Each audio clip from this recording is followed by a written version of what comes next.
بسم الله الرحمن الرحيم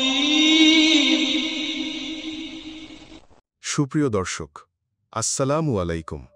আশা করি আল্লাহর রহমতে সকলে ভালো আছেন।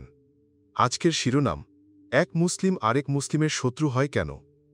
হৃদয় কাঁপানো সত্য। যারা নামাজে দাঁড়ায় এক কাতারে, যারা রমজানে একসাথে রোজা রাখে, যারা একই কিবলার দিকে মুখ করে দুহাত তোলে, তারা কিভাবে একে অপরকে ঘৃণা করতে পারে?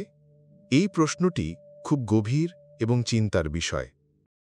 ইসলামের দৃষ্টিতে প্রতিটি মুসলমান পরস্পরের ভাই। আল্লাহ সুবহানাহু ওয়া তাআলা বলেন, ইন্নামাল মুমিনুনা ইখওয়াতুন, নিশ্চয় সকল মুমিন পরস্পরের ভাই। সূরা হুজুরাত ৪৯:১০। মুসলমানের মধ্যে শত্রুতা সৃষ্টি হয় দুনিয়ার লোভ থেকে, অহংকার ও ঈর্ষা থেকে, অজ্ঞতা ও ঈমানের দুর্বলতা থেকে, শয়তানের প্ররোচনায় ও ভুরুর বোঝাবুঝি ও গীবত থেকে। রাসূল সাল্লাল্লাহু আলাইহি ওয়াসাল্লাম বলেছেন, তোমরা হিংসা করো না, পরস্পরের প্রতি বিদ্বেষ রেখো না, বরং তোমরা ভাই ভাই হয়ে যাও। সহিহ মুসলিম। তাহলে কেন এত হিংসা, কেন এত ঝগড়া? জমি, টাকা, ব্যবসা, পদ, এগুলো কি আখেরাতে কাজে লাগবে? নাকি ওই ভাই যার সাথে তুমি শত্রুতা করছ, কিয়ামতের দিনে তার হাত ধরেই তুমি জান্নাতে যাবে? রাসূল সাল্লাল্লাহু আলাইহি ওয়াসাল্লাম এক ব্যক্তিকে জান্নাতি বলেছিলেন, কারণ সেই ব্যক্তি প্রতিদিন ঘুমানোর আগে বলতো, হে আল্লাহ, যারাই আমাকে কষ্ট দিয়েছে আমি তাদের মাফ করে দিলাম। হ্যাঁ ভাই, ক্ষমা করাই জান্নাতের রাস্তা। আমরা শত্রুতা পুষে রাখি বছরের পর বছর, অথচ কবরে ঢুকব একা, মাফ ছাড়া, ভালোবাসা ছাড়া। শয়তান চায় আমরা বিভক্ত হই। সে চায় মুসলিম মুসলিমের বিরুদ্ধে দাঁড়াক, যেন উম্মাহ দুর্বল হয়।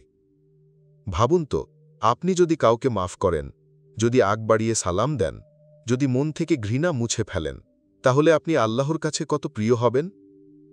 রাসূল সাল্লাল্লাহু আলাইহি ওয়াসাল্লাম বলেছেন, তোমরা পরস্পরকে ভালোবাসবে না যতক্ষণ না সত্যিকার মুসলিম হবে।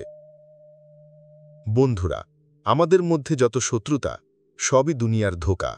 আজই একজনকে ফোন করে বলুন, ভাই, আমি তোমাকে মাফ করে দিলাম, তুমি আমাকেও মাফ করো। দেখবেন আপনার বুক হালকা হয়ে যাবে, আর আখেরাত হবে আলোয় ভরে। এক মুসলিম আরেক মুসলিমের শত্রুতা কখনোই ইসলামের শিক্ষা নয়। এটি দুনিয়াবী দুর্বলতা, ঈমানের অভাব ও শয়তানের ফাঁদ। আমাদের উচিত ভাই ভাই হয়ে সহানুভূতি, মাফ ও ভালোবাসার মাধ্যমে দিনের সৌন্দর্য প্রকাশ করা।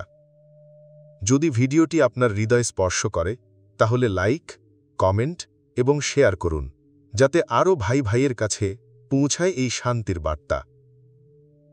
আল্লাহ আমাদের অন্তরে দয়া ও ভ্রাতৃত্ব স্থাপন করুন। আমিন।